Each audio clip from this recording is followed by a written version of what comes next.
चलिए इस वीडियो में हम बात करेंगे महायुद्ध से जुड़ी खबर के बारे में। दरअसल ईरान जंग के बाद नाटो से अब अलग हो सकता है अमेरिका। ट्रंप ने खुद ही इस चीज़ को बताया है। नमस्कार, आप देख रहे हैं न्यूज़ 18 का डिजिटल प्लेटफॉर्म। मैं हूं आपके साथ श्रुति श्रीवास्तव। नाटो के खिलाफ ईरान जंग में ट्रंप लगातार मुखर थे, लेकिन पहली बार उन्होंने इस संगठन से निकलने के लिए गंभीर समीक्षा करने की बात कही है। ट्रंप ने नाटो को कागजी शेर बताया है। ट्रंप ने कहा है कि ईरान जंग के बाद नाटो के भविष्य पर फैसला होगा। चलिए विस्तार से समझते हैं ऐसा क्यों कहा गया।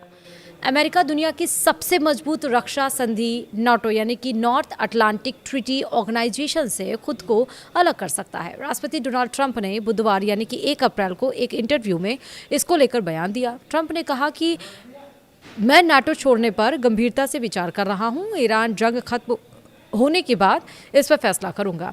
एक दिन पहले अमेरिका के विदेश मंत्री मार्को रूबियो ने नाटो और अमेरिका के संबंधों की समीक्षा करने की बात कही थी। डेली टेलीग्राफ से बात करते हुए ट्रंप ने कहा, मुझे नाटो कभी पसंद नहीं था। मैं इसे छोड़ने पर गंभीरता से विचार कर रहा हूं। इस पर ज़्यादा विचार करने की भी ज़रूरत नहीं। मैं ईरान जंग खत्म होने के बाद इस पर फैसला सुनाऊंगा। वहीं ट्रंप ने इस दरमियान नाटो को कागजी शेर बताया।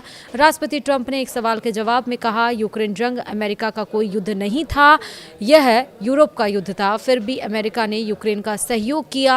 हम वहां मौजूद रहे, लेकिन जब हमारी बारी आई तो सब साइड हो गए। सबने हमें वहां अकेले छोड़ दिया। ट्रंप ने आगे कहा कि पुतिन भी इस संगठन की शक्ति जानते हैं, इसलिए रूस भी इसे गंभीरता से नहीं लेता।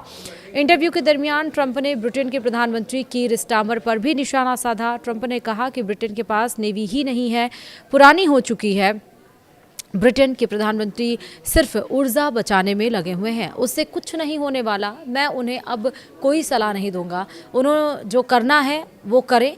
इधर ब्रिटेन के प्रधानमंत्री कीर स्टारमर ने देश को संबोधित करते हुए कहा कि यह हमारा युद्ध नहीं है। मैं बतौर प्रधानमंत्री अपने देश की जनता के बारे में सोचूंगा। मैं अपने लोगों को किसी ऐसे युद्ध में नहीं घसीटना चाहूँगा जिससे हमारा कोई संबंध नहीं है। वहीं ब्रिटेन के अलावा NATO member France, Germany, Italy जैसे देश अमेरिका को झटका दे चुके हैं और इन देशों ने इस युद्ध को इजराइल का युद्ध बताकर खुद को अलग कर दिया था। लेकिन एक ये ज़रूर बड़ी खबर है कि नाटो से अमेरिका अपने आप को अलग करना चाहता है। तथ्य डोनाल्ड ट्रंप ने सामने रखे कि जब स्ट्रेट ऑफ हॉर्मुज़ पर वो युद्धपोत तैनात करना चाहते थे और उस समय उन्हें नाटो देशों की ज़रूरत थी मजबूती के लिए, उस समय नाटो देशों ने उनका साथ नहीं दिया। और इसके पहले भी डोनाल्ड ट्रंप कह चुके हैं कि अब अगर स्ट्रेट ऑफ हॉर्मुज़ से किसी को तेल मंगवाना है, अपने जहाज को मंगवाना है, तो वो अपने लिए खुद लड़ाई लड़े। अमेरिका उसकी मदद नहीं करेगा।